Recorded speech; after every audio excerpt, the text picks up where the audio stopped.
আজ লালমনিরহাটেও নির্বাচনী সমাবেশে যোগ দেবেন জামাতের আমির। বিস্তারিত জানাতে সমাবেশস্থল থেকে যোগ দিচ্ছেন সহকর্মী সাব্বির আহমেদ। সাব্বির, সমাবেশ ঘিরে স্থানীয় নেতাকর্মীদের প্রত্যাশা কেমন? সেখানকার পরিবেশটা কেমন দেখছেন? আয়োজনটা কেমন চলছে? আজকে বাংলাদেশ জামায়াত ইসলামের আমির ডক্টর শফিকুর রহমান এখন থেকে বেশ কয়েক ঘন্টা পরে লালমনিরহাটে আসছেন। মূলত এর আগে তিনি কুড়িগ্রামের একটি জনসভায় বক্তব্য দিবেন এবং বক্তব্য দেওয়ার পর তিনি হেলিকপ্টার যোগে তিনি লালমনিরহাটে আসবেন এবং লালমনিরহাটের আ এমন একটি জায়গায় এবারে এই জনসভাটি জামায়াত ইসলামী আয়োজন করেছে। মূলত সেটি হচ্ছে আ মা লালমনিরহাটের যে তিস্তা ব্যারেজ রয়েছে, সেই তিস্তা ব্যারেজ মুখে যে একটা হেলিপ্যাড রয়েছে, সেই হেলিপ্যাড মাঠেই জামাতের আমির বক্তব্য দিবেন। মূলত এই সমাবেশের একটি গুরুত্ব রয়েছে যে এই তিস্তা নিয়ে বেশ কয়েক বছর ধরে রাজনীতি হচ্ছে। তিস্তায় পানি আ মানে পাওয়া না পাওয়া নিয়ে বেশ জাতীয় এবং আন্তর্জাতিক পর্যায়ে রাজনীতি হচ্ছে এবং এই এই অন্তর্বর্তী সরকারের আমলে এই আ ফেব্রুয়ারি মাসেই তিস্তা মহাপরিকল্পনা শুরু হওয়ার একটা কথা ছিল। সেই মহাপরিকল্পনাটাও আ ম মহাপরিকল্পনাও বাস্তবায়ন হচ্ছে না এই সরকারের আমলে। সব মিলে তিস্তা পাড়ের মানুষ এই আ মে মহাপরিকল্পনা বাস্তবায়ন না হওয়া, তিস্তার বিভিন্ন সময় তিস্তা বন্যা এবং খরার কারণে তিস্তার মানুষ যে ক্ষতিগ্রস্ত হয়, এই কারণে এই সমাবেশের যে হেলিপ্যাড মাঠে সমাবেশটা হচ্ছে এটি আলাদা একটা গুরুত্ব বহন করছে। আজকে স্থানীয় নেতাকর্মীরা প্রত্যাশা করছেন যে জামায়াতে যদি ক্ষমতায় আসে তাহলে জামায়াতে ক্ষমতায় গেলে তিস্তা মহাপরিকল্পনা বাস্তবায়ন করবে কিনা, তিস্তার আ মা পা পানির ন্যায্য যে হিস্যা রয়েছে সেই ন্যায্য হিস্যা বাস্তবায়ন করবে কিনা ইত্যাদি নিয়ে নেতাকর্মীরা তার এই বক্তব্যের জন্য নেতাকর্মীরা মানে নেতাকর্মীরা অপেক্ষা করবেন বলে তারা আমাদেরকে জানিয়েছেন যে জামায়াতের আমির এক কোনো একটি অবশ্যই তিনি কোনো ক্লিয়ার কোনো বক্তব্য দিবেন। এই উপলক্ষে লালমনিরহাটের যে ৫ টি উপজেলা রয়েছে, সে ৫ টি উপজেলা থেকে গত রাত থেকেই নেতাকর্মীরা এসে অবস্থান করছেন। তারা এখানে রাত্রি যাপন করেছেন এবং পার্শ্ববর্তী নীলফামারী জেলার আ বেশ কয়েকটি উপজেলা থেকে নেতাকর্মীরা ইতিমধ্যে সমাবেশস্থলে আসতে শুরু করেছে। সব মিলে জামায়াতের আমিরের আগমন উপলক্ষে লালমনিরহাটের ৫ টি উপজেলা এবং নীলফামারীতে নেতাকর্মীদের মাঝে ব্যাপক উৎসাহ উদ্দীপনা লক্ষ্য করা যাচ্ছে। মূলত স্থানীয় ওই যে নীলফামারী এবং লালমনিরহাটের যে সংসদীয় আসনের আ এমপি প্রার্থীরা রয়েছেন তারা তাদের নেতাকর্মীদেরকে নিয়ে আসছেন এবং তারা অনেক উৎফুল্ল এবং মেজাজে তাদেরকে দেখা যাচ্ছে। সম্মিলিত জামাতের আমিরের কি বক্তব্য দেন এটা নিয়ে নেতাকর্মীরা অধীর আগ্রহে রয়েছে। সাব্বির, আপনাকে ধন্যবাদ। আপনি বিস্তারিত জানাচ্ছিলেন। আমরা একটু কুড়িগ্রামে যেতে চাই। সেখানে আমাদের আরেক সহকর্মী আছে, সেখানেও নির্বাচনী প্রচারণায় যাবেন জামায়াতের আমির। আমাদের সহকর্মী জুবাইর আছেন সেখানে। জুবাইরের কাছ থেকেও জানতে চাইবো, জুবাইর, আসলে সেখানকার কি অবস্থা? নেতাকর্মীদের মধ্যে আসলে কেমন আবহ দেখছেন? সমাবেশ স্থলে আসলে কেমন উপস্থিতি দেখছেন এখন থেকে এই সাত সকালে?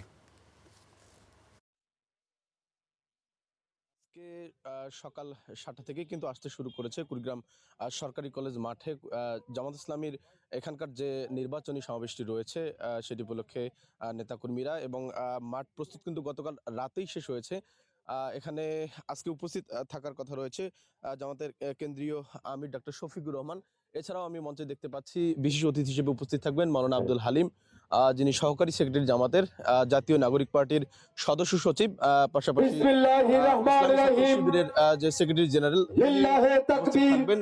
হাসানাত আব্দুল আল্লাহু যিনি আকবার। মুখ্য সংগঠক জাতীয় নাগরিক পার্টি। বাংলাদেশ জামাত এছাড়াও ইসলামী রাজশাহী বিশ্ববিদ্যালয়ের ভিপি সহ আরো নানা বরেণ্য অতিথি দয়া করে উপস্থিত দলীয় থাকার কথা রয়েছে। ঐক্যমত্য বাংলাদেশ আর জোটের জানিয়ে রাখি যে এখানকার যে কুড়িগ্রাম জেলা সমাবেশ শাখার উপলক্ষে উদ্যোগে মাঠ পরিপূর্ণ হওয়ার আজকের কথা এই রয়েছে এবং নির্বাচনী জামাতের নেতাকর্মী জনসভা তারা কিন্তু জানিয়েছেন যে ৫ প্রধান লক্ষাধিক অতিথি মানুষের হিসেবে সমাবেশের উপস্থিত এই আছেন আয়োজন তারা এখানে করেছেন।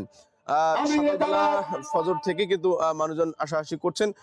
পাশাপাশি জামাতের নেতাকর্মীরা যারা বা এই ১১ দলীয় জোটের যে নেতাকর্মীরা রয়েছেন তারা কিন্তু সমাবেশস্থল পরিদর্শন করছেন। পাশাপাশি মঞ্চের কোনো ত্রুটি আছে কিনা শেষ সময়ের যে প্রস্তুতি সেটি কিন্তু সম্পূর্ণ করছেন।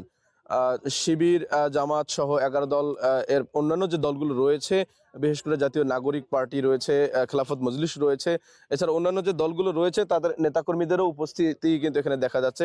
বিশেষ করে জাতীয় ছাত্র শক্তির যে কুড়িগ্রাম জেলা সভাপতি, তিনি কিন্তু মঞ্চস্থল পরিদর্শন করছেন, জেলা শিবিরের সভাপতি এসেছেন।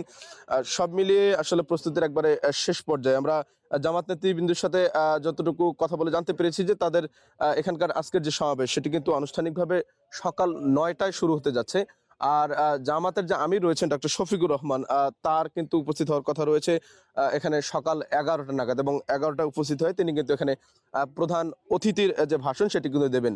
এছাড়াও মাঠ জুড়ে কিন্তু এখানকার কুড়িগ্রামে জানিয়ে রেখি যে 4টি আসন রয়েছে, বিশেষ করে রাজীবপুর, রৌমারী এবং চিলমারী মিলে কুড়িগ্রাম 4 আসন। সেখানকার প্রার্থী মোস্তাফিজুর রহমান মোস্তাক,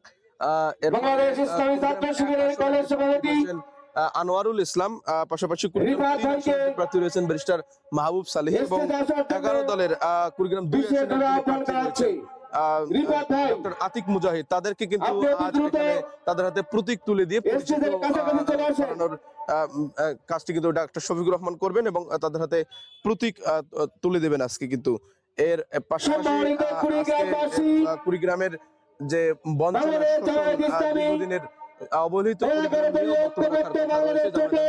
ডক্টর শফিকুর রহমানের, এমনটি রয়েছেন।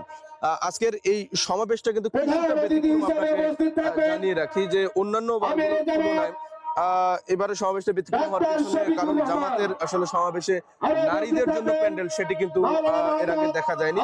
আমি একটু দেখানোর চেষ্টা করি, একবারে ডান দিকে একটু বেড়া দেওয়া হয়েছে এবং এরপরেই আসলে নারীদের জন্য স্পেস রাখা হয়েছে। সেখানে কিন্তু কুড়িগ্রামের জামাতের নারী যে কর্মী যারা রয়েছেন তারা কিন্তু সেখানে অবস্থান করবেন। এই বিষয়টি কিন্তু একটু ভিন্নভাবেই দেখছেন কুড়িগ্রামের মানুষজন। এই ধরনের ঘটনা কিন্তু এর আগে কখনো জামাতের সমাবেশগুলোতে দেখা যায়নি। সব মিলিয়ে আসলে প্রস্তুতির একবারে শেষ পর্যায়ে বিভিন্ন স্থান থেকে মানুষজন আসতে শুরু করেছে। 9টা নাগাদ শুরু হওয়ার কথা রয়েছে জামাতের এই নির্বাচনী সমাবেশটি। এই ছিল আমার কাছে কুড়িগ্রামে জামাতের যে নির্বাচন সমাবেশ, শফিকুর রহমানের আগমন সেখান থেকে সর্বশেষ।